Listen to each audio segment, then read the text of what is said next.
Welcome to Dialogue. It's good to be here. Well, this is a deep dive that's going to require us to fundamentally shift how we think about conflict. I think so too.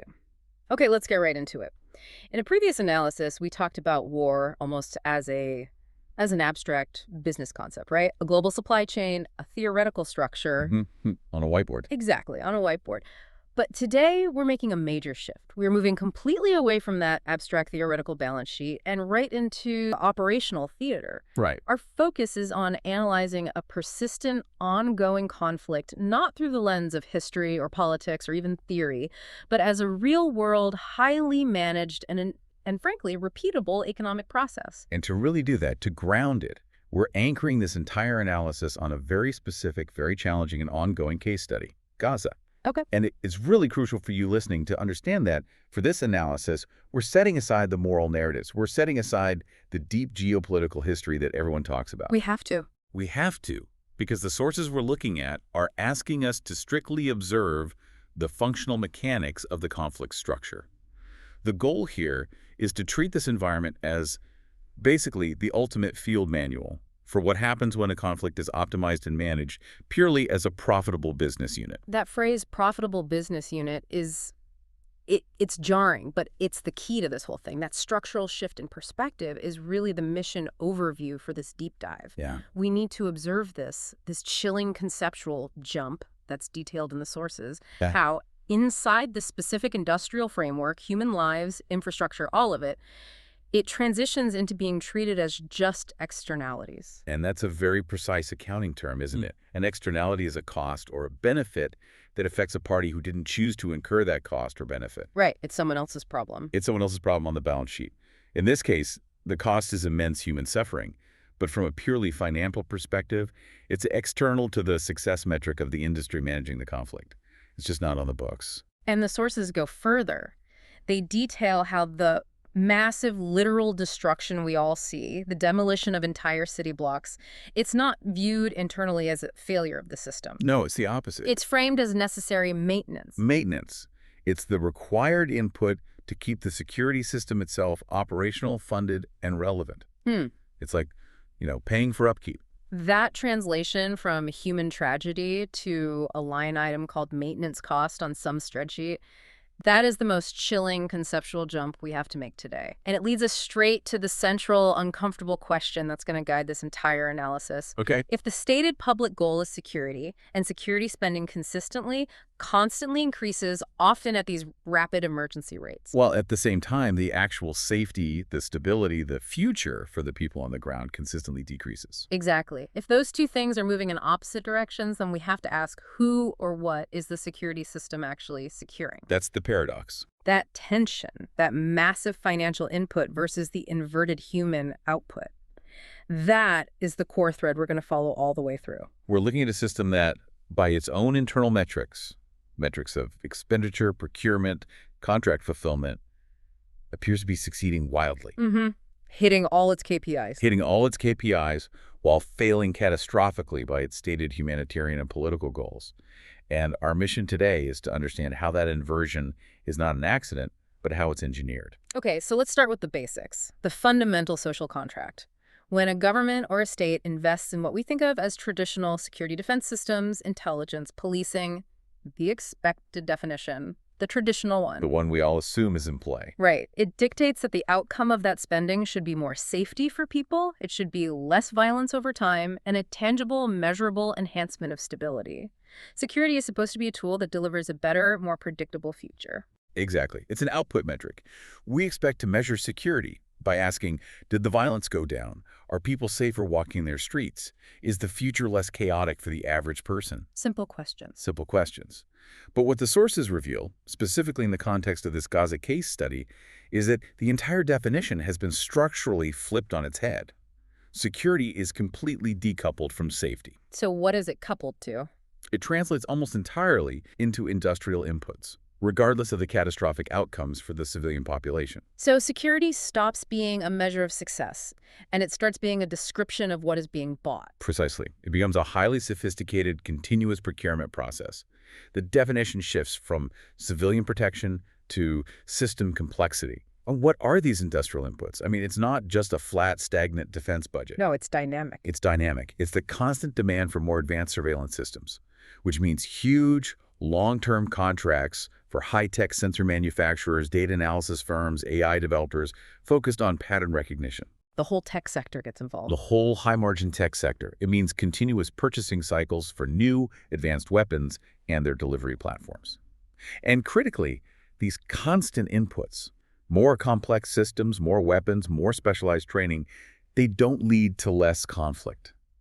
Based on all the documented evidence, they translate directly into a higher capacity for and often a higher volume of destructive output. And that's the critical breakdown, isn't it? The source material highlights this direct inverse relationship. Security spending goes up dramatically, Rockets. while actual safety for the civilians, the people who are supposed to be the beneficiaries, goes down just as dramatically. Yeah. It creates this bizarre, chilling corporate reality where the only measure of success for the system is its own continued expenditure. And the complexity of the hardware it deploys. It's not about the piece on the ground. Not at all. I mean, think of it this way. For a machine to be successful, it has to stay well-oiled and operational. In this system, the oil is the continuous stream of funding, the weapons procurement, the data acquisition. So, if safety were actually achieved, if peace broke out, The machine would rust. It would become obsolete. Therefore, the system is fundamentally optimized to secure its own financial and operational necessity. It's designed for self-preservation. and for you, the listener, this realization is the critical aha moment that we really wanted to highlight early on. In this specific context, the word security has been functionally repurposed. Completely. It stops being a measure of civilian protection and becomes an industrial term. It's a metric for funding, for high-tech R&D, for justifying resource allocation, and for political posturing. So when you hear political actors debating a new security package, We have to analyze it differently. we can't see it as a promise of a reduced threat. Yeah. We have to analyze it as an economic forecast, a guarantee of future contracts and continued operations. And if the industrial system that is branded security runs on continuous money and continuous weapons consumption, then genuine lasting safety, which would stop the flow of money and weapons, is structurally, fundamentally antithetical to its success. It's a threat to the business model. It's the ultimate threat. And this shifts the entire purpose of the apparatus from protecting people to protecting the revenue stream that claims to protect people. This distinction is what allows that inverse relationship between spending and safety to persist without any internal contradiction. It's working exactly as designed. Okay, so let's shift our perspective entirely now. Let's put on the cynical, purely industrial lens that's detailed in the source material. From the viewpoint of the defense industry, its lobbyists, its stakeholders. Why is the specific conflict environment in Gaza considered, and this is a harsh word, perfect for maintaining this perpetual, profitable war economy? It is a deeply cynical viewpoint, but it's necessary if we want to understand the market forces at play. The sources identify 4 distinct structural advantages, you can think of them as 4 pillars, that make this environment uniquely profitable and sustainable for the defense industry. It creates a market structure that actively disincentivizes any form of lasting resolution. Okay, let's break down that first pillar, the essential foundation for perpetual revenue. No clear end condition. Right. In a traditional war, think of it as a fixed-term project in business terms. There's a defined completion date. Victory, surrender, a peace treaty. Something. The project ends. When the project is over, the contracts terminate.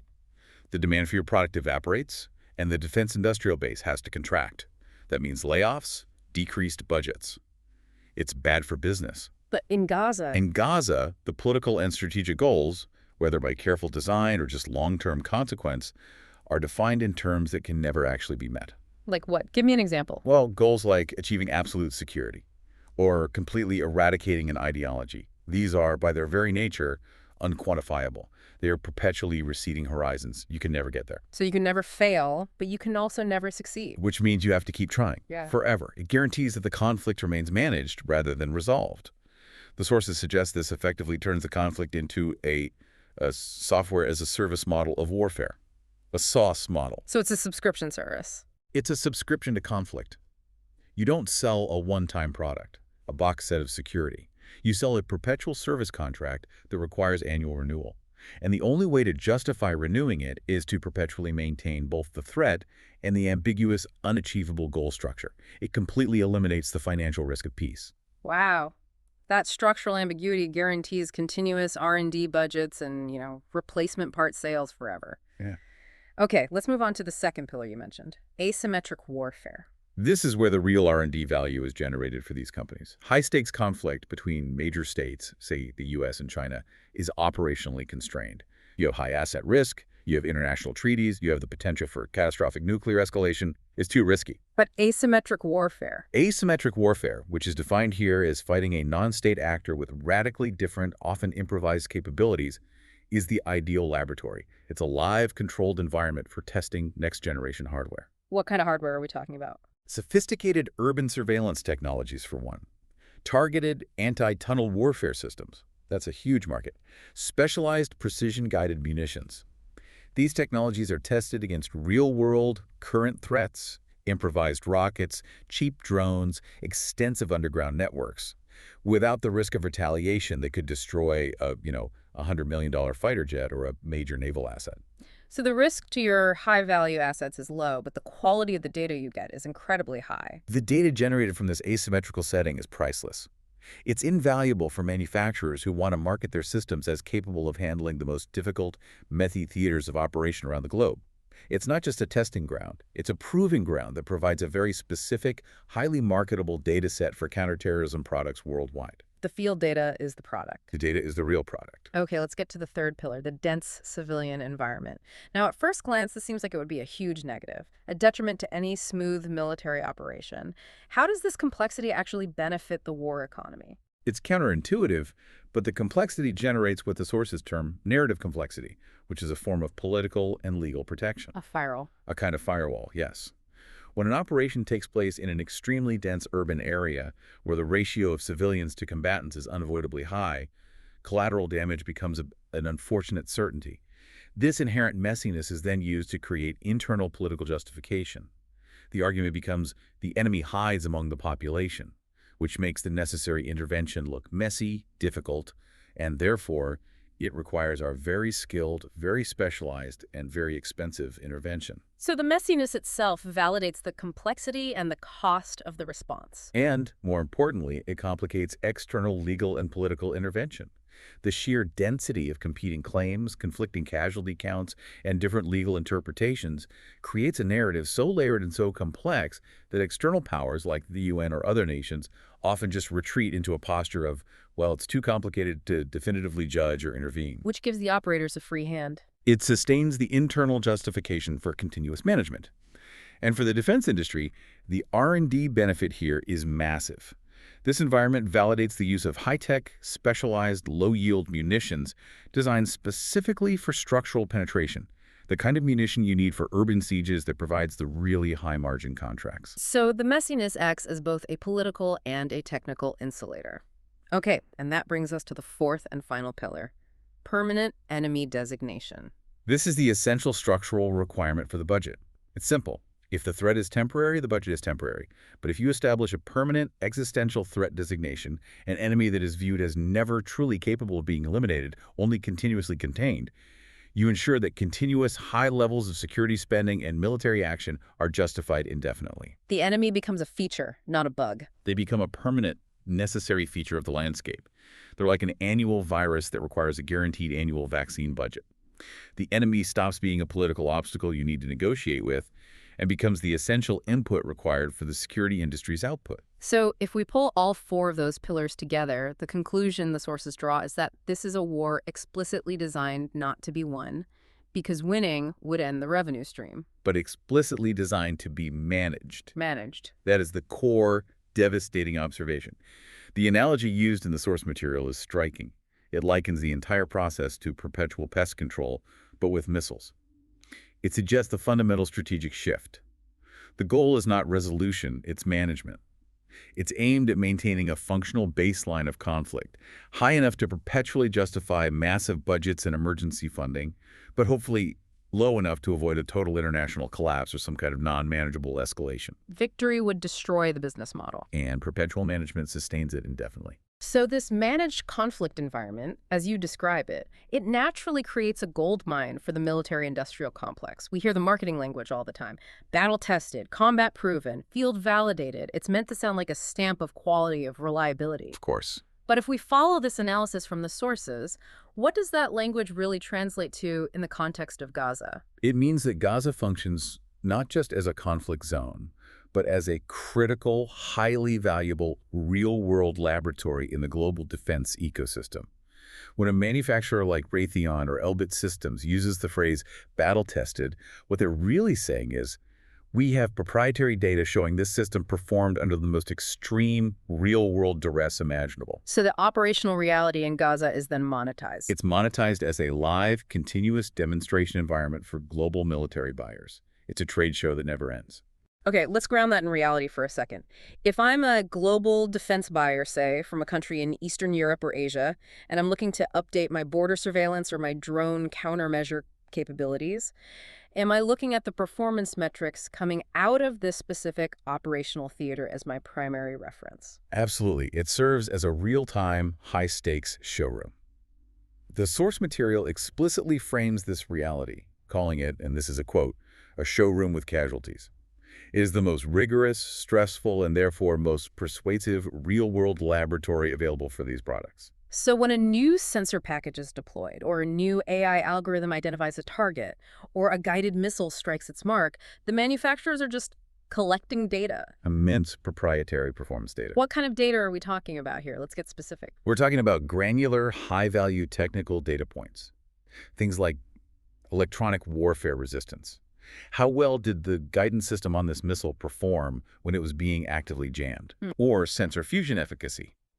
Did the thermal, the radar, and the visual data streams all correctly integrate to identify the target in a cluttered, dense urban environment filled with false positives? Yeah. We're talking about kinetic results. What was the actual precision? What was the structural penetration depth?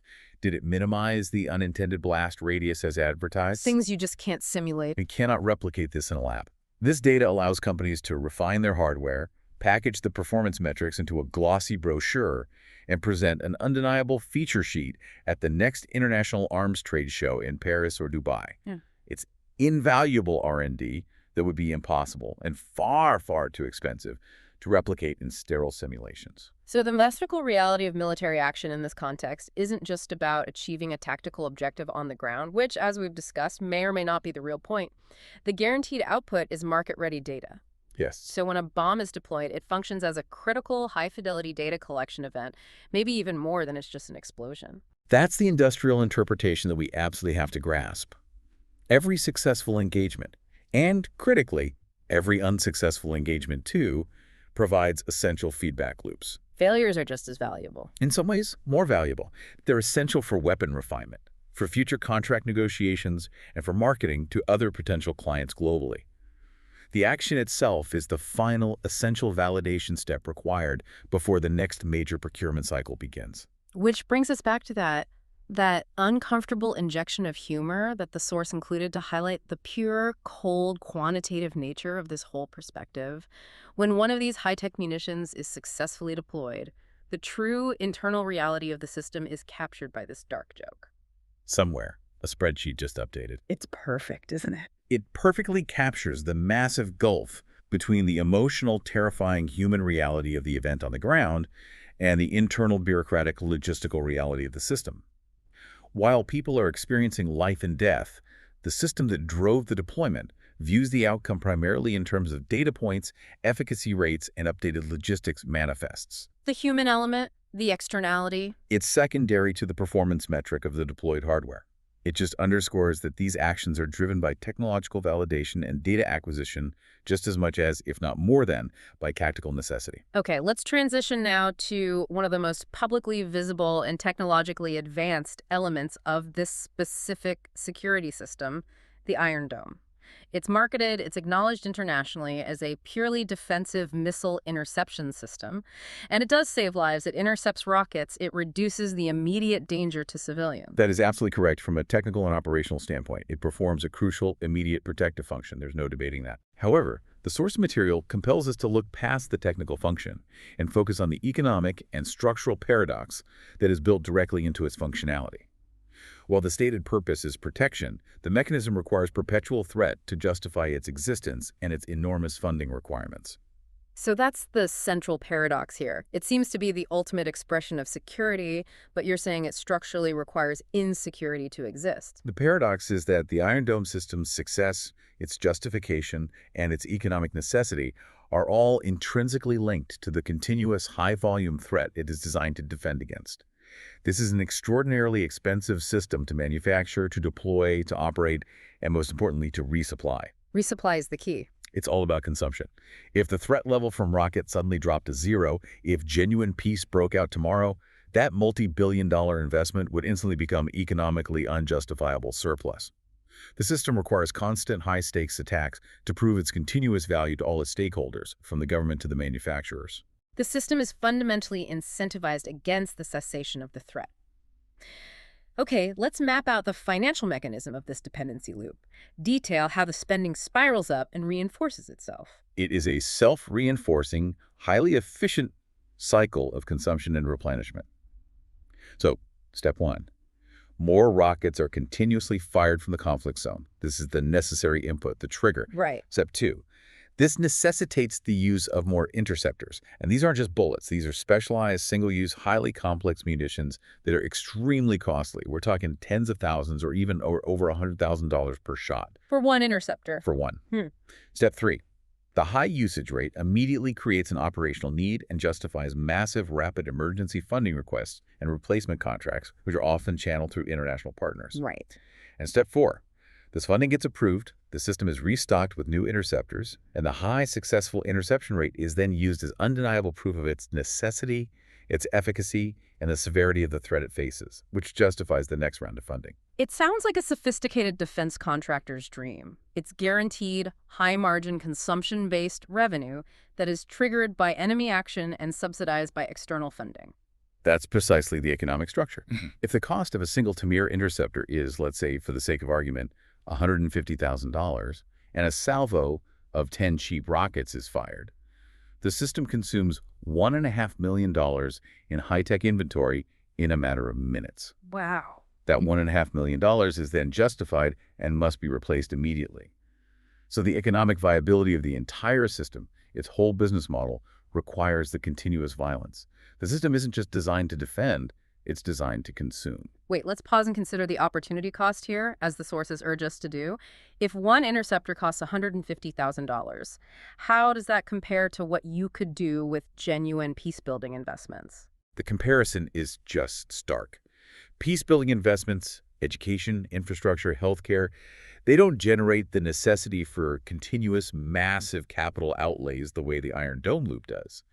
The cost of just 20 interceptors, which is $3 million, could fund a year of critical medical supplies for a hospital, or significant school repairs, or clean water infrastructure projects for a large population. But those investments stabilize the environment. They stabilize it, which reduces the need for security spending in the long run. The Iron Dome system does the exact opposite.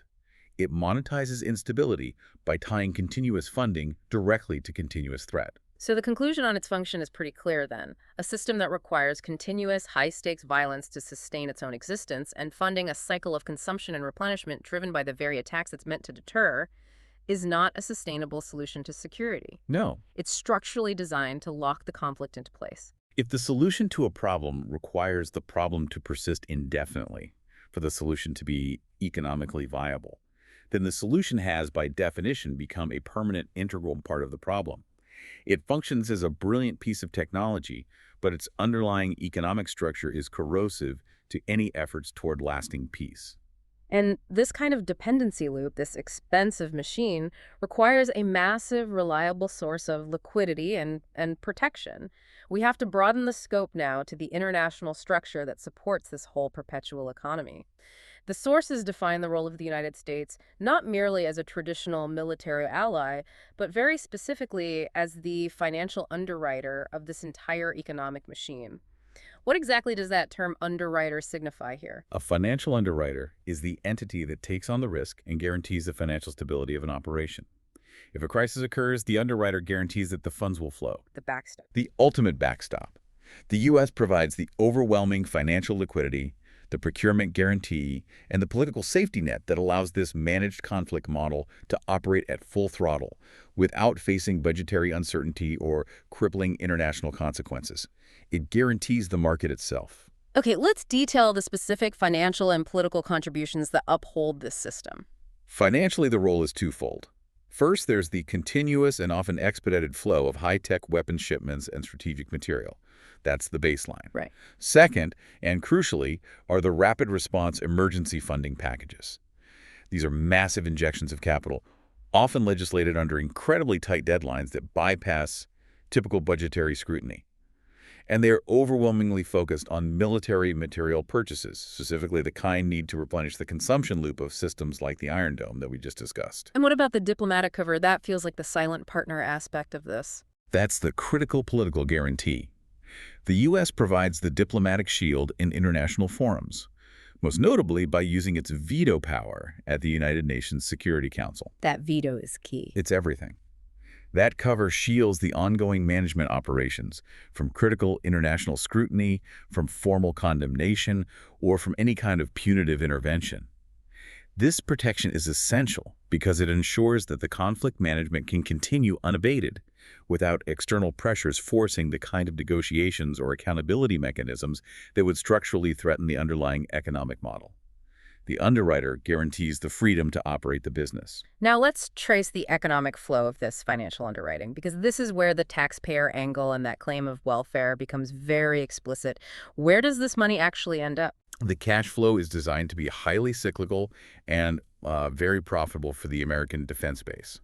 It works like this.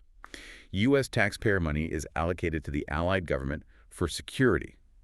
However, due to specific legislative requirements, a significant portion of that money, often 75% or more, must be spent purchasing products and services from U.S. defense contractors. It is mandatory. Wait, so the U.S. government doesn't just cut a check, it issues. What, a voucher? A gift card that's only redeemable at American military supply companies? That's a great way to put it. That's the structural reality.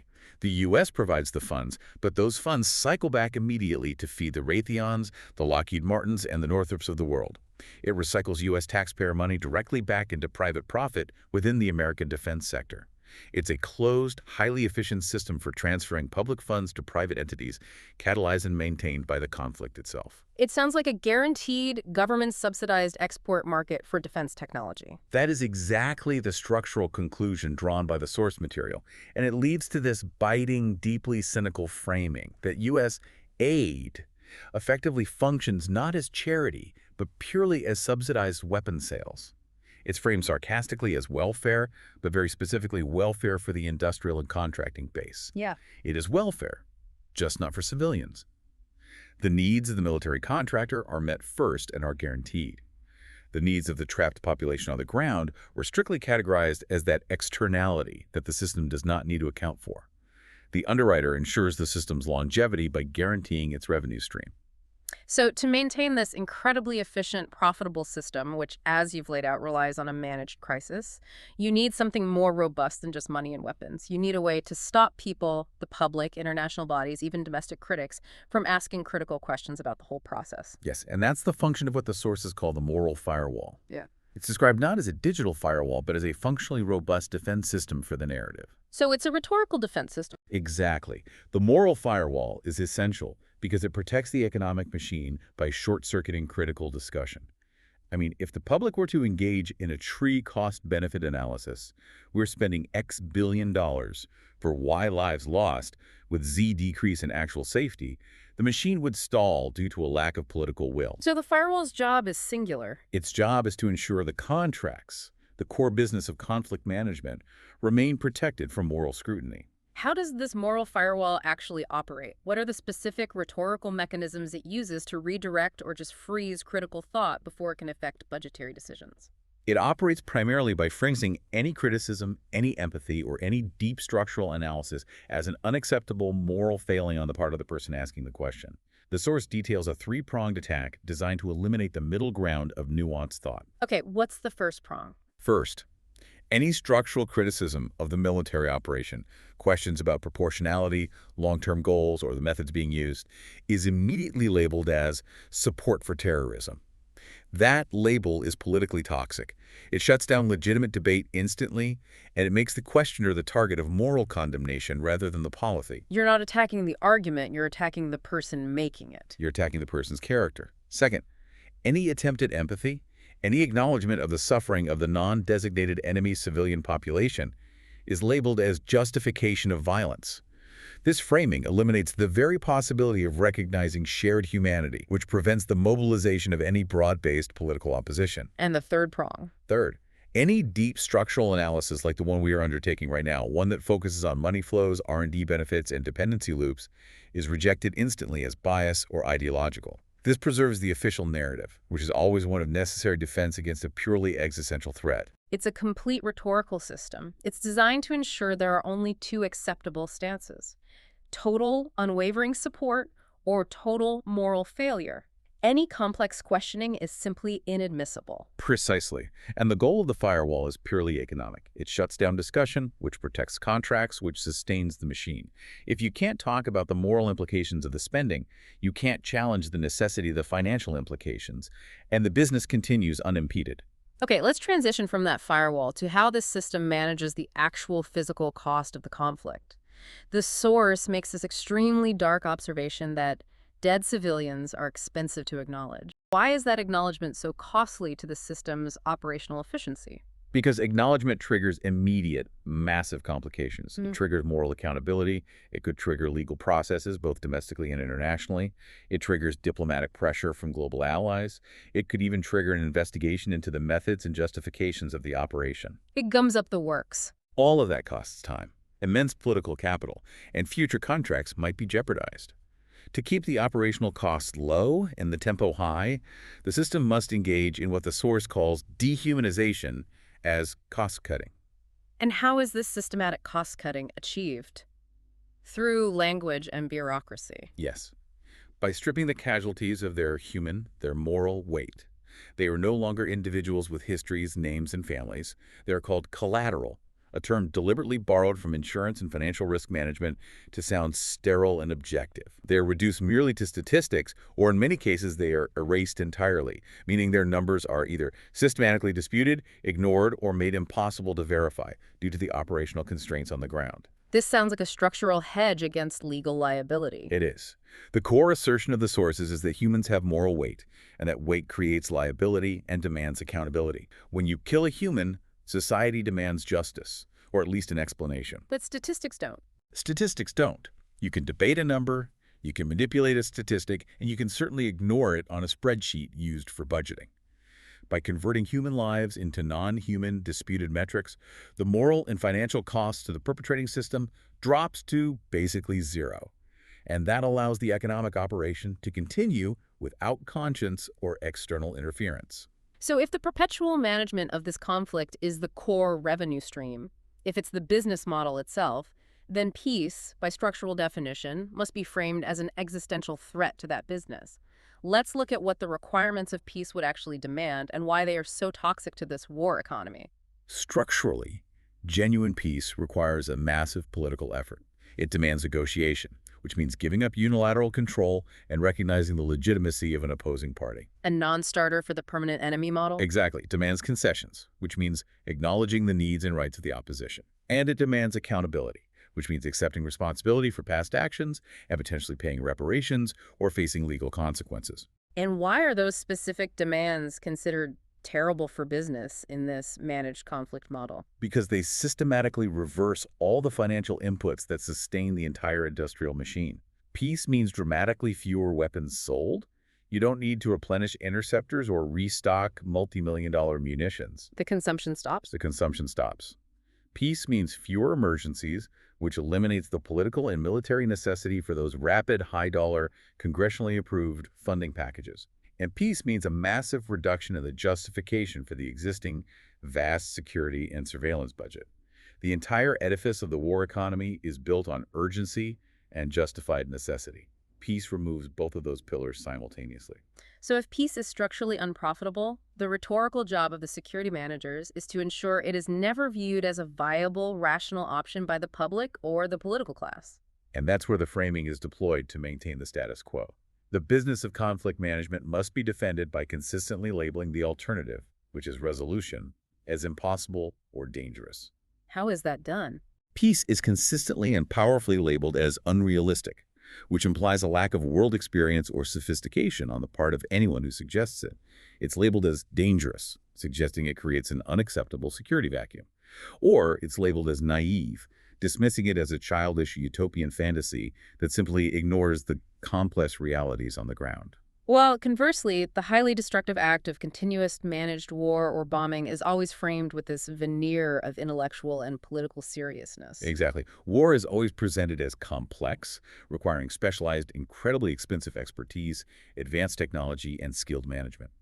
Bombing, by contrast, is always framed as necessary, the only rational, unavoidable response to a difficult existing situation. So the end result is a system. The end result is a system where the path that generates enormous private profit is treated as the mature, adult, inescapable option, and the path that shuts down that profit is treated as reckless idealism. This rhetorical framing protects the contracts and keeps the entire cycle functional. So this entire structure of financial underwriting, narrative control, and managed conflict, it culminates in what the source calls the permanent victim threat loop. This is the self-sustaining cycle that ensures conflict continuation indefinitely, guaranteeing the necessity of the industrial machine. Let's map it out slowly. This is a devastating feedback loop. It's where each action by one side serves only to justify the next action by the other, perpetually increasing both the level of conflict and the size of the security apparatus that manages it. And the loop starts when the current security efforts fail to contain the situation. Right. Security fails. A rocket gets through, a border is breached, an operation is executed by the other side. The mandated necessary response, which is driven by the demand for technological validation and budgetary justification we talked about, is that more force is used. And this response. This response, which is often disproportionate, inevitably leads to a massive worsening of conditions, loss of life, infrastructure, and hope for the civilian population on the other side. And as conditions worsen, despair and necessity fuel the opposition, so resistance grows. Precisely. The source material highlights that this increase in resistance, whether it's political or militant, in turn, provides the perfect rationale to justify even more force from the security side. The action is seen as necessary because the resistance proved it was necessary. And then you just repeat forever. The bombing justifies the resistance, and the resistance justifies the need for more advanced, more expensive bombing.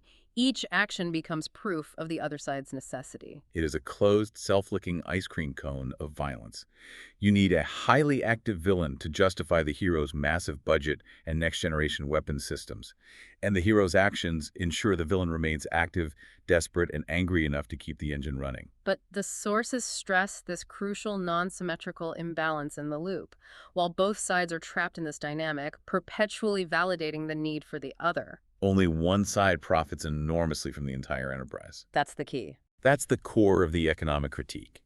The security side, the one that receives the continuous influx of international funds, technological resources, and diplomatic cover, is the one that benefits economically, socially, and politically from the continuation of the loop. The trapped population is merely the engine that generates the necessary pressure, the raw material of threat justification, if you will, for the industrial output. Let's contrast the public, external narrative with the internal corporate reality one last time. Publicly, the language is deeply sacred. It's focused on high moral concepts, protecting children, healing trauma, addressing generational damage, and invoking historical necessity to maintain moral consensus. This is the language used to keep that moral firewall we discuss operational and to ensure political buy-in from the public. But the underlying reality is purely corporate. Absolutely. Internally, the logistical managers, the defense executives, the procurement officers, they are not engaged in discussions of trauma or morality. They are focused entirely on deliverables. They're focused on ensuring timelines for procurement are met. They're managing resupply schedules for high-margin munitions and replacement parts. The conflict is reduced to a solvable set of logistical challenges and projected revenue targets. The bottom line, according to the source's observation, serves as a brutal summary of the entire system. Morality doesn't scale, but profit does. Explain that. Morality is messy. It's subjective. It requires difficult, unprofitable trade-offs. It cannot be easily integrated into a global, efficient supply chain model. Profit, however, is a clear, objective, and perfectly scalable metric. If the business model is designed to increase profit and conflict management is the vehicle for that profit, then the moral implications just become irrelevant noise. They're mere background static to the core operational goals of the industrial structure. Okay.